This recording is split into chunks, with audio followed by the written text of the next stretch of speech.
BFM Business, BFM Crypto, la chronique. Antoine, est-ce qu'on s'inquiète? Le Bitcoin est tombé à 20 000 $. Oui, au plus bas ce matin, encore une véritable déroute. Il y a encore quelques jours, on était à 30 000.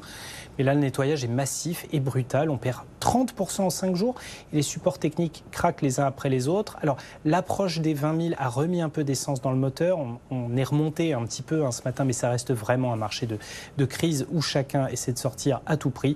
À noter aussi l'Ether qui est du côté des 1100 $. Pareil, on est sur des plus bas qui datent de fin 2020.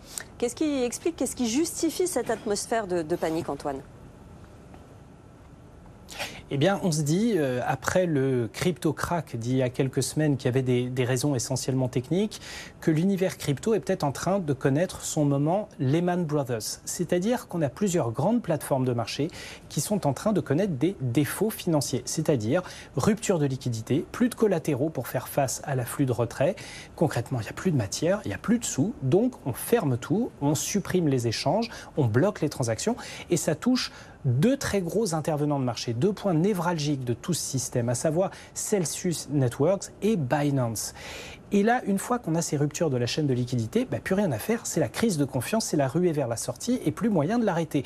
Et ça, c'est précisément un réflexe de finance très classique, ce genre de phénomène que la finance décentralisée entendait éviter justement, mais précisément depuis fin 2020, l'entrée sur ce marché juteux de tout un tas d'investisseurs institutionnels, de grandes banques, etc., les cryptos sont de plus en plus soumis à des réflexes de marché et de gestion purement à l'ancienne.